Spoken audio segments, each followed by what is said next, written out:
Well, you got to be fair to countries that deserve fairness.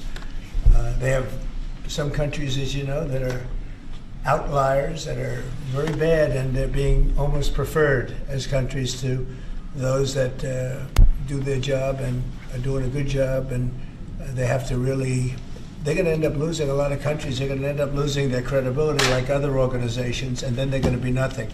The potential of the United Nations, and not everybody agrees with me on this, the potential of the United Nations is fantastic if properly run.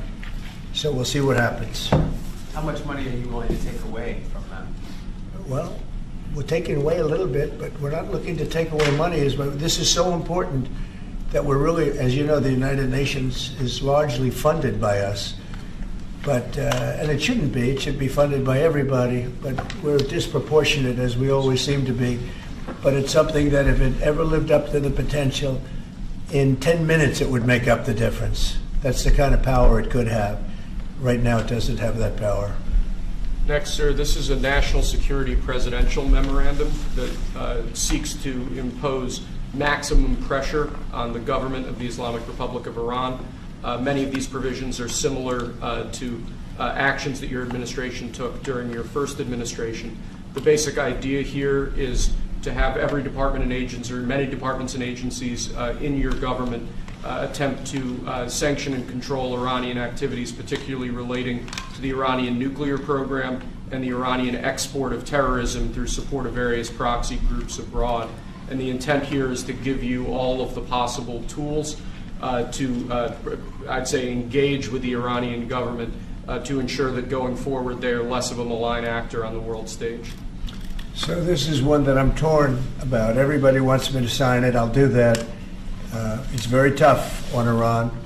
It's what we had before. We would have never had the problem. You would have never had October 7th. We would have never had the problem had the election gone a different way, which it should have. But this one, I think, more than made up for it. I think we're doing things that it shows that more than made up for it, much more historic. The Iran situation, hopefully, I'm going to sign it, but hopefully we're not going to have to use it very much. We will see whether or not we can arrange or work out a deal with Iran, and everybody can live together, and maybe that's possible, and maybe it's not possible.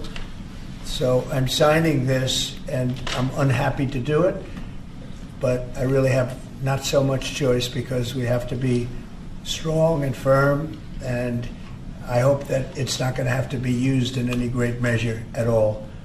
It'd be great if we could have a Middle East and maybe a world at total peace. Right now you don't have that. When I left, you had peace all over the world, and now you have the world is blowing up. As you know, Bibi is coming in to see me later. Others are coming in to see me. We'll see what we can do. But I'm signing this, and hopefully it will be a document which won't be very important, will hardly have to be used. So what kind of deal would you be prepared to Well, make we're going to with see. I mean, we're going to see. They cannot have a nuclear weapon. With me, it's very simple. Iran cannot have a nuclear weapon. We don't want to be tough on Iran. We don't want to be tough on anybody, but they just can't have a nuclear weapon. Mr. President, are you going to engage in conversations with your counterpart in Iran? I would. Do you want to block the sale of Iranian oil to other nations? Well, we have the right to do that, and that's what I did before, and they had no money. They wouldn't have had the money for Hamas or Hezbollah or anybody else.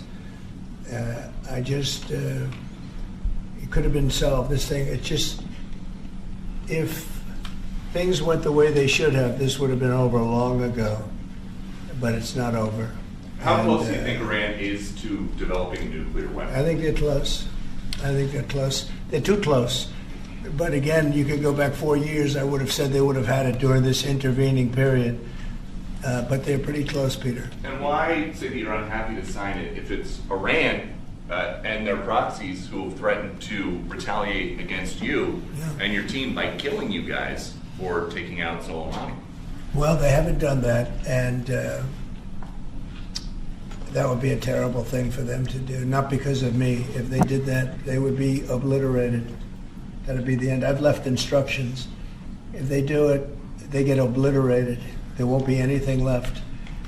And they shouldn't be able to do it. And Biden should have said that, but he never did. I don't know why, lack of intelligence perhaps.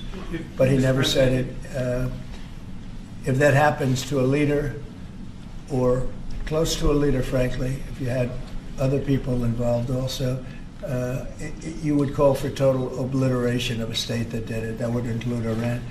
So I'm signing this, and it's a very powerful document, but hopefully we're not going to have to use it. Mr. President, if the Prime Minister today were to ask your help in striking at Iran's nuclear facilities to prevent the kind of progress towards a nuclear weapon, would you give him the green light? Would it, either to do it himself or for the U.S. to participate with him? I don't know that that's what he's going to be asking for. I have no idea that it is. You're telling me. We're going to have a pretty long meeting. We're going to be discussing a lot of things, not only that, but a lot of things. And I'll let you know if the time comes to let you know. But right now, that's not something that I can discuss. Mr. President, when you said if they do it, they get obliterated. Just to be clear, you're talking about if Iran made an attempt on your life. Yeah, that would be called total obliteration. And I can't imagine they do that. It should have been stated by Biden, but he didn't state it because he had no clue, as you know, as everybody President, what knows. is your vision actually for relationship Do you have with anything Iran? else? No, that's all we got. My vision for For a what? relationship with Iran, and what do you? what I'd do you love to think have a Israel- good relationship with everybody. They can't have a nuclear weapon. That was the only thing that was very important. They can't have a nuclear weapon. Beyond that, it would be very tough if they insist on doing that. They have some of their leadership, I can tell you right now, and maybe you know it, maybe you don't, but there are many people at the top ranks of Iran that do not want to have a nuclear weapon just for that very reason. Mr. President, what's your reaction to China's retaliatory tariffs? It's fine. It's fine. We're going to do very well against China and against everybody else. Right now, they've taken advantage of the Biden administration like I've never seen. I've never seen. The deficit with China is about $1 trillion. Think of it, $1 trillion. They're using our money to build their military. And Biden let that happen. We're taking a lot of fires here. We came back. This is like a different place. The good news is we're doing very well. We're doing well with countries that nobody expected we'd do well with. We are respected again as a nation, maybe at a level that people haven't seen for many, many decades.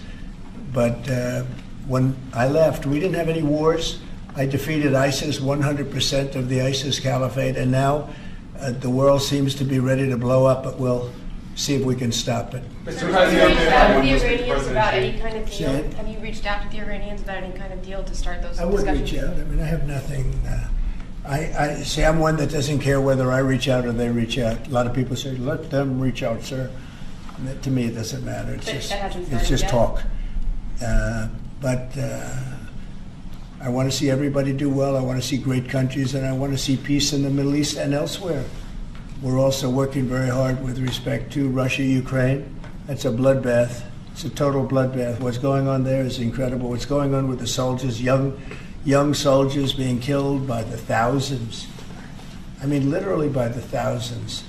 And we want to see if we can get that stopped. And I think we've had some very good talks. You Any guys update on when you would meeting speak to with- President Xi, sir? Any update on when you would speak to President Xi? No, we'll speak to him.